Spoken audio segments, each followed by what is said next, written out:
In June 1941, the world of books caught fire. The summer sun of Vilnius shone deceptively bright on the cobbled streets.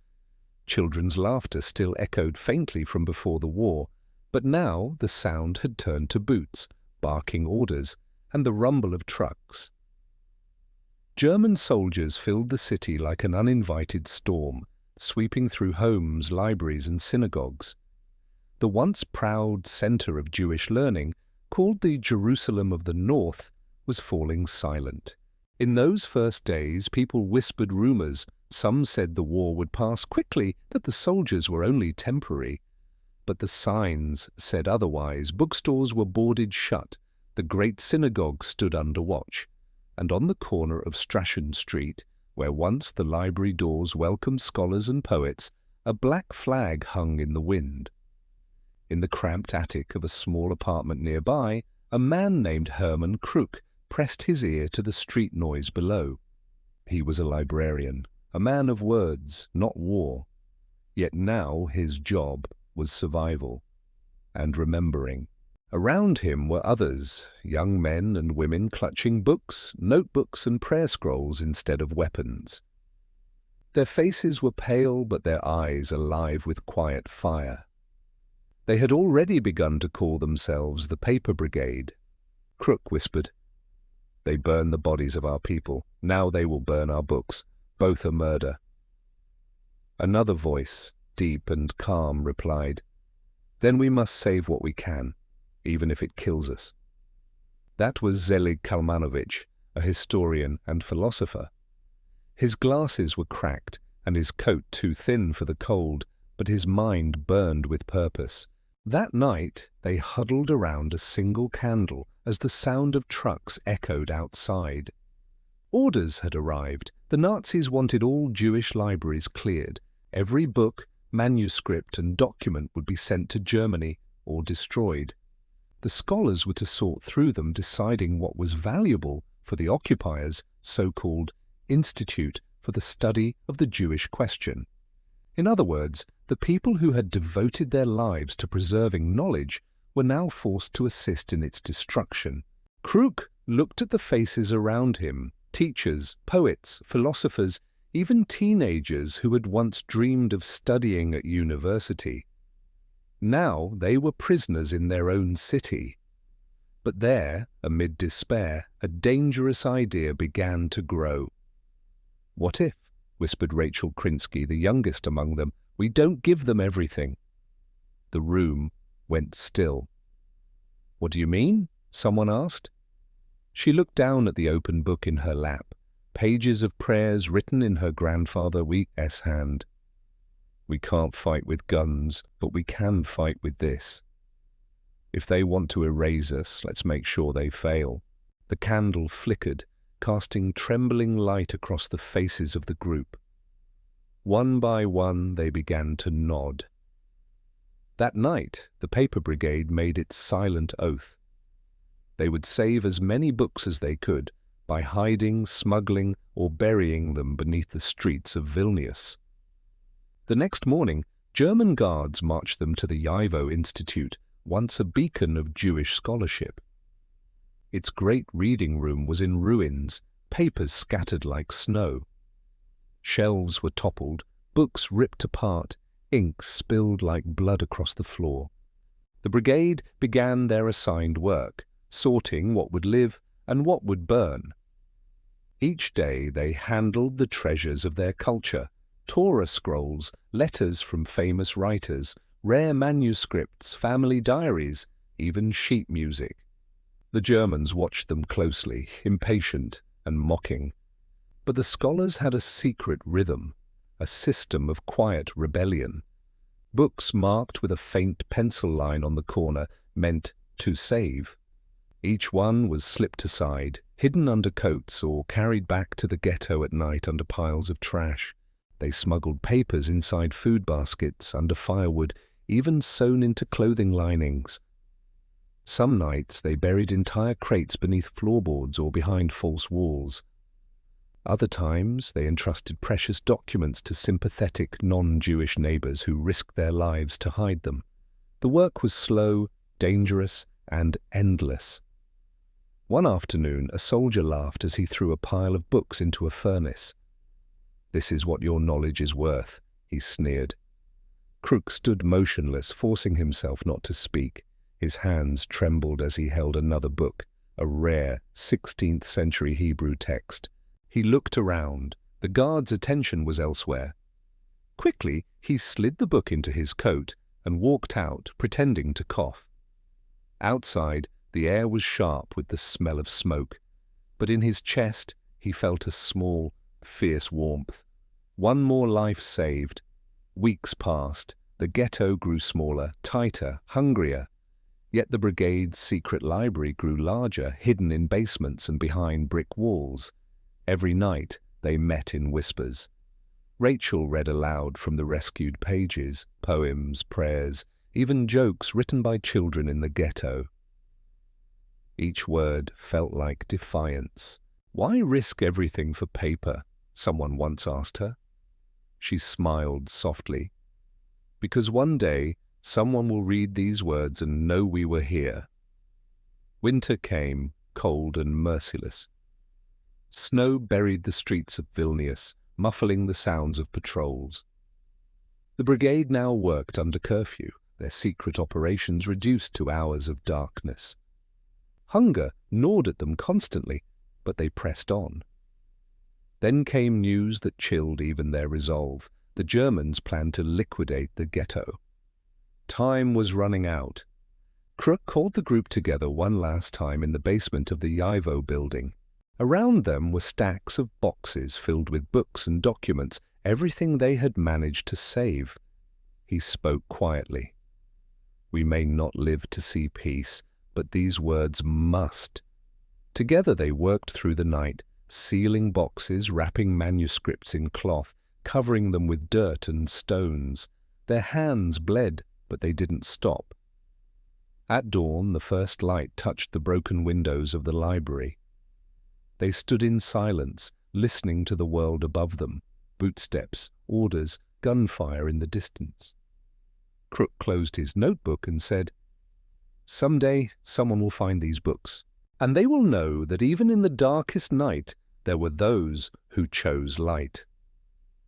As the brigade dispersed one by one, the wind carried their footprints away. But beneath the ground of Vilnius, under layers of earth and silence, their rebellion slept, bound in paper and ink. They had no weapons, no army, only courage, and the belief that words could outlast war. And they were right.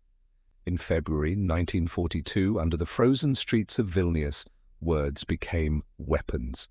Snow covered the ghetto like a white shroud, muting the sound of footsteps and muffling the cries that sometimes rose from the night. Hunger had become a constant companion, and fear, an old one, never left. But in one dimly lit cellar beneath the ruined library, a different kind of life continued to grow.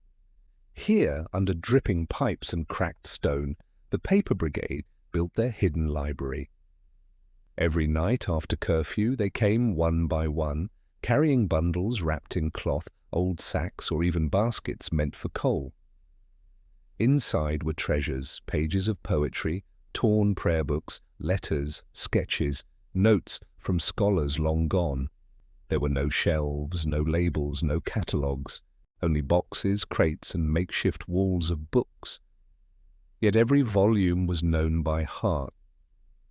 Rachel Krinsky ran her fingers across a dusty cover, whispering, "This one came from Strachan Street." It belonged to a teacher who used to tell his students that every word is a seed, now we plant them again. Herman Crook nodded, writing by candlelight in his diary. He was chronicling everything, the looting, the starvation, the secret work of the brigade. He believed that if history was being destroyed, then someone had to rebuild it, word by word. The ghetto outside was collapsing. Families were taken for forced labor. Rumors spread of trains leaving for places no one returned from. Every day, a little more of the world vanished. But still the Paper Brigade carried on. They worked under the Germans' noses, sorting the endless mountain of Jewish culture stolen for shipment to Germany. The Nazis believed they were creating a museum of an extinct race. The irony wasn't lost on the brigade. As Kruk once murmured to Kalmanovich, "They want a museum for our ghosts. We'll give them ghosts, but we'll also leave behind our soul." Each day, as soldiers watched, they sorted through books and documents, but every hand movement, every glance, every cough was part of their hidden code. A folded corner meant, "Hide this." A penciled mark on a title page meant, "Smuggled tonight." Sometimes they even risked copying pages by hand when smuggling the original wasn't possible. Late at night, Rachel would write on scraps of old paper until her fingers cramped. She copied songs, stories, even jokes from the ghettos, small pieces of humanity the Nazis could never catalogue. The ghetto was dying, but its voice refused to fall silent. One evening, a young boy named Mendel, barely 14, appeared at their cellar door. His clothes were torn, and he carried a single book bound with twine. "They were burning a house," he said softly. "This fell from a window. I thought maybe it belongs here." He held out a children's book in Yiddish, its pages singed at the edges but still intact. Rachel took it gently.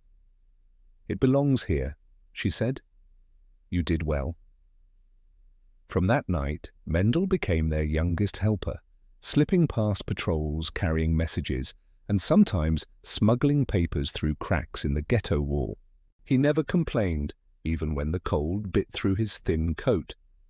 "I don't have a family anymore," he said once, "but these books, maybe they'll remember us." In March 1942, the Germans began new searches. Trucks arrived, filled with soldiers and dogs. Houses were raided. Anyone caught with forbidden materials faced execution. One morning, as the brigade was sorting books at the Yivo building, a guard approached their table.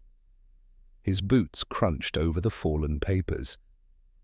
"What's this?" he barked, pointing to a leather-bound volume partially hidden under a cloth. Kruk froze. Inside that book was a rare manuscript from a Jewish philosopher, something they could not lose.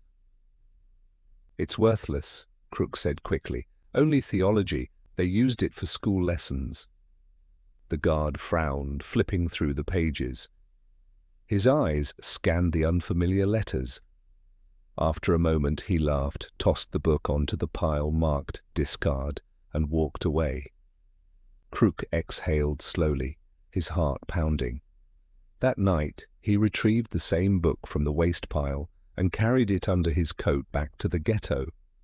The next day it was hidden in the cellar, safe among the others.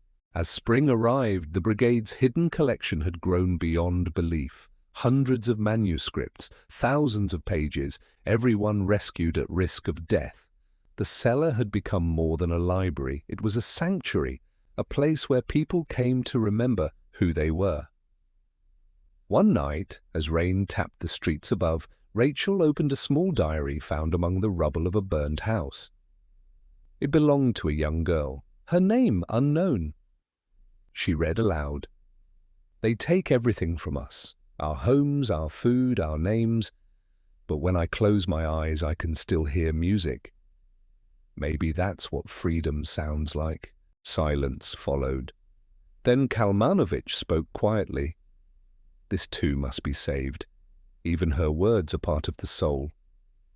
They placed the diary in a wooden box lined with cloth, sealing it like a relic. By summer, the ghetto was shrinking again. New deportations. More names vanished from the lists. The Paper Brigade members grew thinner, weaker, but their mission only deepened. They began hiding books beyond the ghetto walls with the help of brave locals like Antanas Ulpis, a Lithuanian librarian who worked at a church. Ulpis would later become one of the key figures in saving what the brigade risked everything to hide. Each time they handed him a parcel, they knew it might be their last.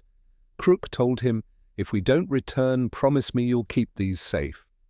Ulpis nodded solemnly. "I give you my word, one day they will see daylight again." In the final weeks of 1942, German orders grew more violent.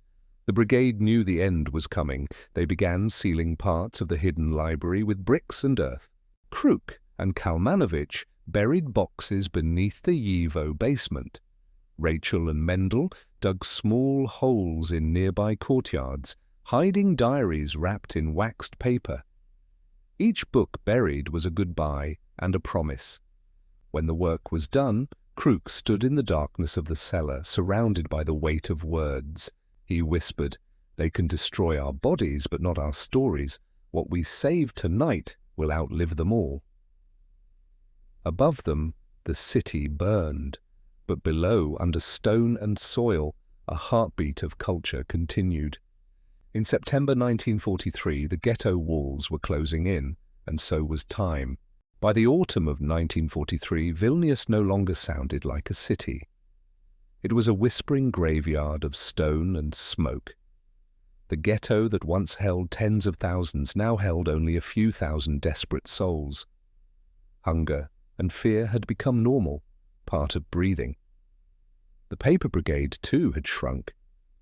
Some members had been taken away, others vanished in the night. Those who remained moved carefully, like ghosts among ruins. Hermann Crook still kept his diary, though the pages were nearly gone. The pencil stub he used had worn down to the size of his thumb. Still, he wrote every night, recording not just what they lost, but what they saved. He wrote, "We are librarians of the living and the dead. We sought words as others sought ashes. But in these ashes I find sparks." The Germans had begun to clear the ghetto. Trains waited at the station, and everyone knew what that meant now. Deportation was a quiet word for disappearance. The brigade had one goal left, to save what remained of the YIVO collection before they were taken. That morning, as mist drifted through the streets, Crook met Rachel Krinsky and Zelig Kalmanovich in the library ruins. A single German officer stood guard at the door, half bored, smoking. They carried crates of books, pretending to follow orders to pack them for transport. But inside the crates, beneath layers of worthless papers, were treasures, the last surviving volumes of Jewish history, philosophy, poetry, and prayer. Kalmanovich leaned close and whispered, "This is the last collection. Once it leaves Vilnius, everything is gone." Crook nodded grimly. "Then it must never leave." That night, under a moon half hidden by smoke, the brigade began their most dangerous task yet.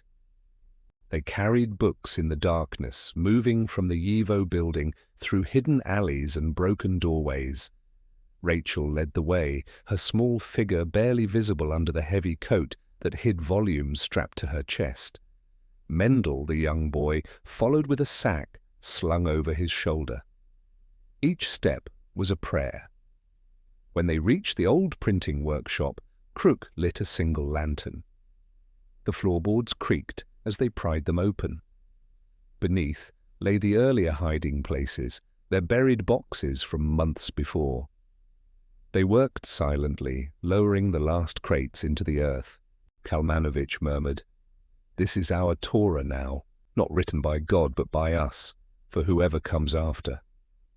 Rachel placed the final book, a slim volume of Yiddish poems, on top of the pile. Her voice trembled. "If anyone finds this, they'll know we loved words more than fear." They sealed the floor again, spreading dust and debris to hide any sign of their work. As dawn neared, the sound of boots echoed through the street. A patrol. The brigade froze. Crook blew out the lantern, plunging them into darkness. "Hide!" he whispered. They pressed themselves against the wall as two German soldiers entered, laughing, their rifles slung casually. One kicked a loose board, frowning. "What's down here?" "Nothing," the other replied, yawning. "Just rats." They left, their footsteps fading into the distance. The brigade waited in silence for several minutes before anyone dared to breathe. Rachel let out a shaky laugh. Even the rats guard our words now. Over the next days, the ghetto grew quieter. Every morning, new trucks arrived. Whole families were gone by nightfall. The brigade worked faster, hiding what little they could.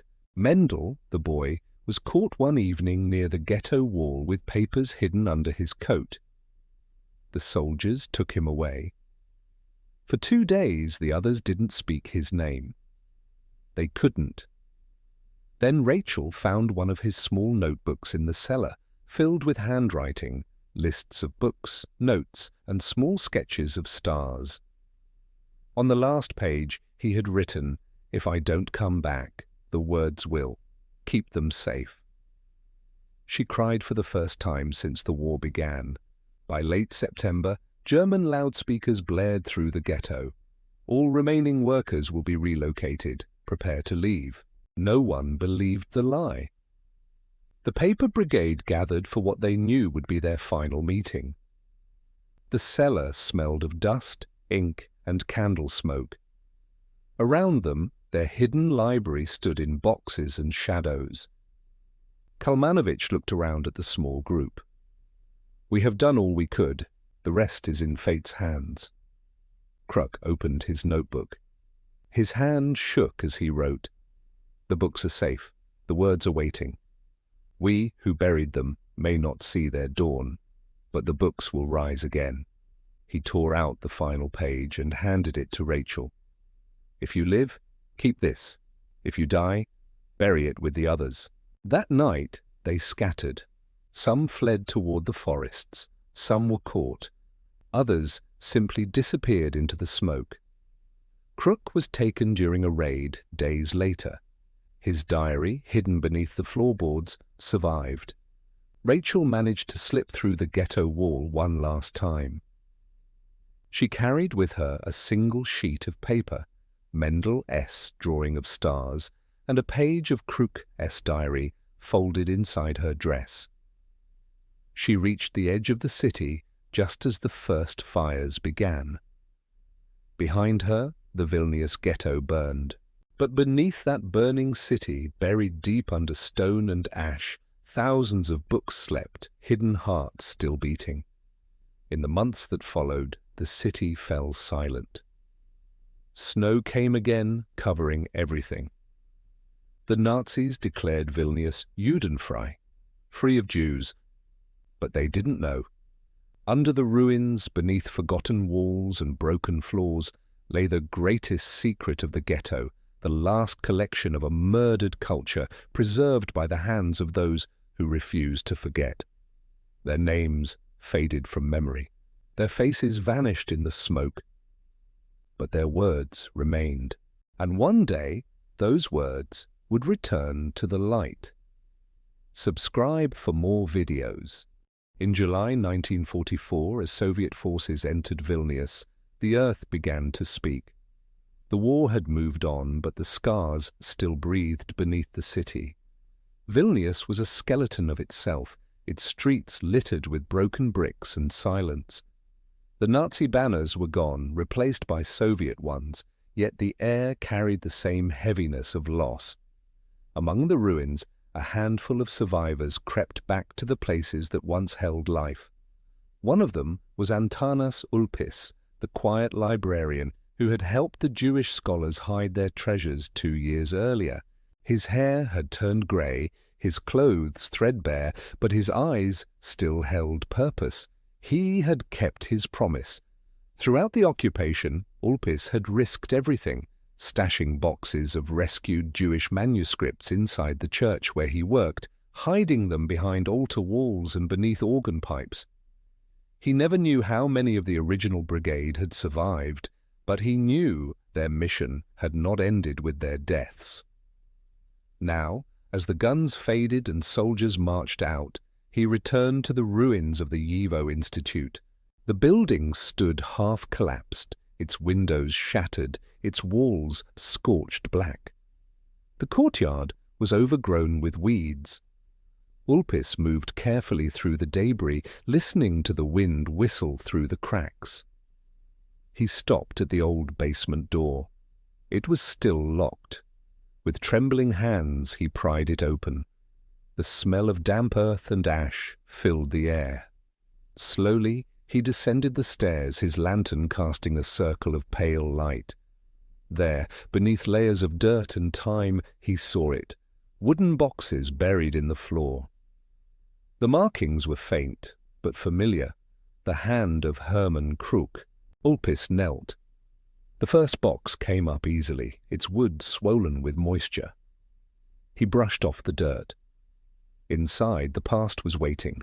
Books, diaries, letters, music sheets, pages that had survived fire, bullets, and hate.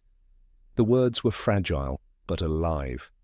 He lifted one manuscript gently, its ink faded but readable. On the first page was a note in Hebrew.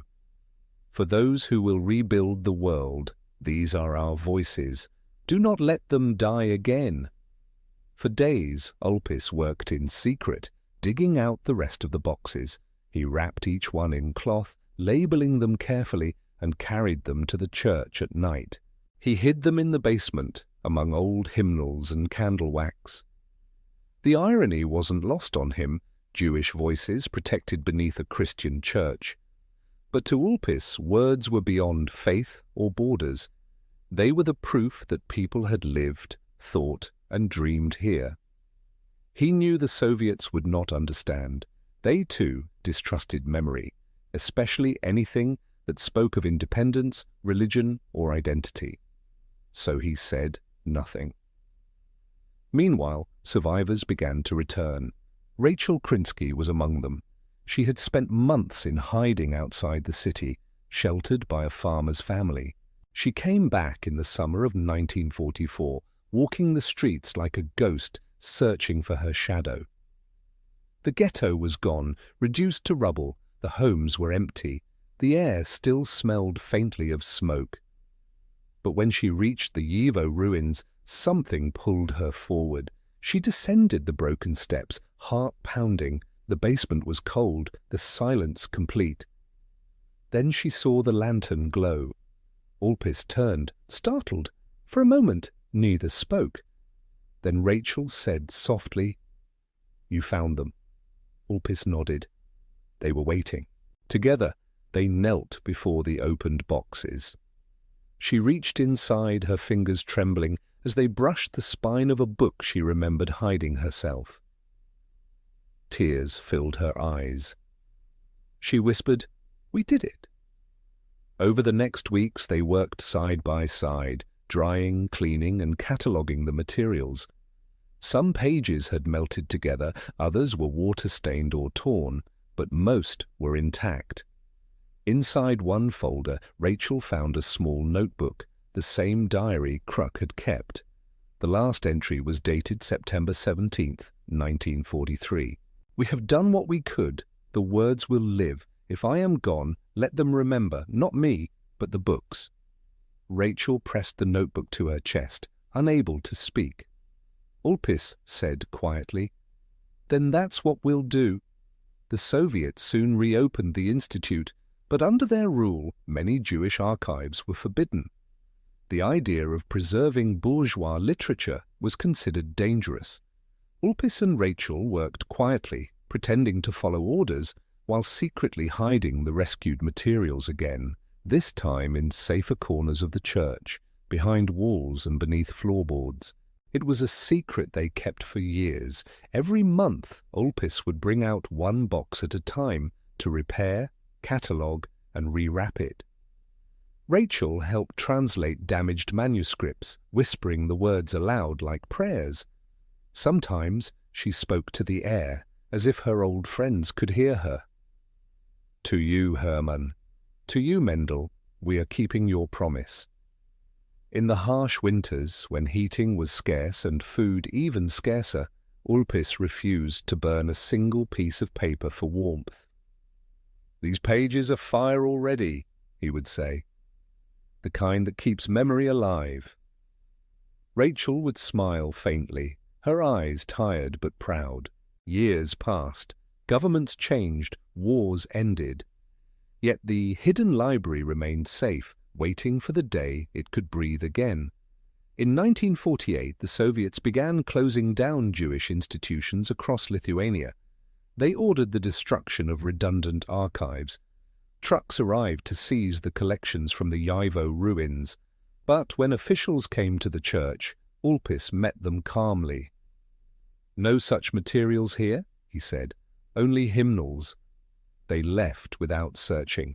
That night he and Rachel stayed awake in the basement, guarding the boxes like watchmen over sacred fire. Rachel whispered, "If the brigade could see this?" Ulpis smiled. "Maybe they can." Outside, the city rebuilt itself slowly. New people walked the same streets, unaware of the treasure buried beneath their feet. But inside that small church basement, the voices of a lost generation slept peacefully, preserved by those who refused to forget.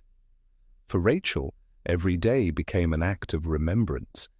Each word she translated, each page she dried, was a way to keep her friends alive. Sometimes she would sit alone, reading by candlelight, surrounded by the books of her people, and in the stillness she could almost hear them whispering back. In 1989, 50 years after the war began, the buried voices of Vilnius finally spoke again. Time had turned the war into memory, and memory into silence. The city of Vilnius had changed, new buildings, new names, new faces, but beneath its streets the ghosts of ink and paper still waited. For decades, the story of the Paper Brigade was known only to a few. The world moved on, and the boxes remained hidden in the basement of St. George's Church, untouched except by the careful hands of Antanas Ulpis and Rachel Krinsky. Ulpis had grown old, his hair white, his back bent from years of lifting crates and moving books in secret. Rachel's face had deepened with lines, but her eyes still burned with quiet strength. They lived simply, almost invisibly. Their greatest wealth lay in those dusty wooden boxes, and they both knew what they guarded was more than paper, it was proof of existence. Then came change. In the late 1980s, whispers of freedom began to stir across Eastern Europe. The Soviet Union's grip was loosening, archives were being reopened, people were speaking the unspeakable again. And one day, scholars from abroad came to Vilnius, searching for traces of Jewish heritage lost during the war. That's when the truth began to surface. Rachel met one of them, a young historian named David Rosenthal, who had come from New York. He spoke fluent Yiddish and had studied the pre-war archives of the Yivo Institute. He had heard rumors about the hidden library preserved by a man named Ulpis. Rachel led him through the narrow, winding stairs into the church basement. The air smelled of dust and candle wax. The light was dim. There, before him, stood row upon row of wooden boxes, each marked in faded pencil, in a language nearly forgotten. David froze. "Is this all real?" Rachel smiled faintly. "Yes, these are the words they couldn't burn." For the first time in nearly half a century, the boxes were open to the world again. David and other scholars began carefully examining the materials. Inside were handwritten manuscripts by poets, rabbis, teachers, thousands of pages of philosophy, folklore, songs, and personal diaries. There were also photographs, letters, and drawings from the Vilnius ghetto itself. Many believed lost forever. And among them, they found the diary of Hermann Kruk. Its pages, yellowed but intact, told the story from the first day of occupation to the last day of the ghetto. Every entry was a voice from the grave. One line, written in shaky pencil, became the heartbeat of the discovery. "The books will live. If we cannot save our bodies, let us save our words." David read the words aloud, his voice trembling. Then he looked at Rachel, who stood quietly beside him, tears shining in her eyes. He was right. she whispered. They lived. The discovery spread across the world. Historians called it the miracle of Vilnius. Museums reached out. Newspapers wrote stories. For Rachel and Ulpis, who had spent half their lives guarding those boxes in silence, the recognition came too late for celebration, but just in time for peace. Ulpis passed away that same year, in 1989, before the full archive could be moved. On his bedside table, they found a note written in his neat handwriting. "The books are safe. That is all that matters." He was buried in Vilnius, the city he had quietly protected with his courage and his faith in human memory. Rachel lived to see the books transferred to the newly re-established WW2 Institute for Jewish Research, first in Lithuania and later to New York. The crates were opened one by one, and for the first time since the war, the voices of the Vilnius Jews were heard again, recited, read, and remembered. Visitors stood in silence as curators displayed diaries from the ghetto, songs copied in secret, and manuscripts once marked for destruction. Rachel attended one of the ceremonies, her frail hands clutching a small notebook, Mendel's The Boy Who Never Returned. When asked to speak, she stepped to the microphone, her voice soft but steady. "These books," she said, "are not just paper. They are people. Each word carries the breath of someone who refused to be erased. The Paper Brigade was not an army of soldiers, but we fought just the same. We fought with memory." The audience stood in silence. Then applause rose, not for fame or victory, but for survival. After the ceremony, Rachel sat alone by one of the display cases. Inside was Herman Kruk's diary, open to the final page she had once held in her hands as a young woman in the ghetto. She whispered, "We kept your promise, Herman." The words came back to life. Her reflection shimmered faintly in the glass. Older now, but still the same girl who once carried books through the dark.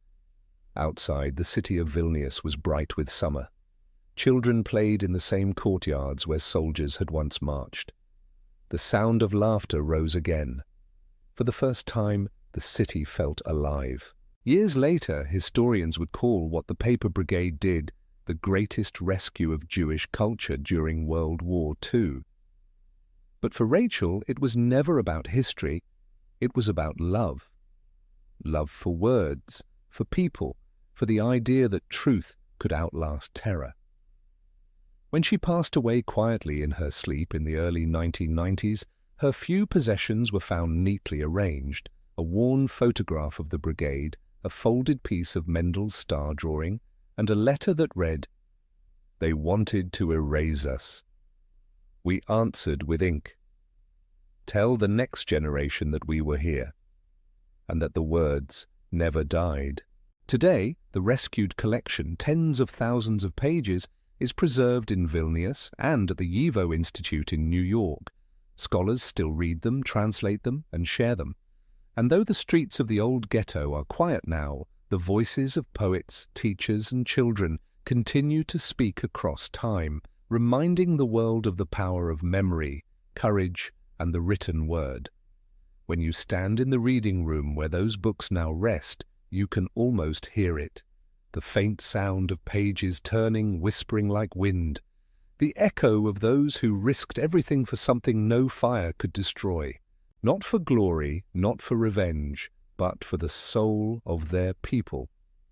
And in that echo, the Paper Brigade still lives. Subscribe for more videos.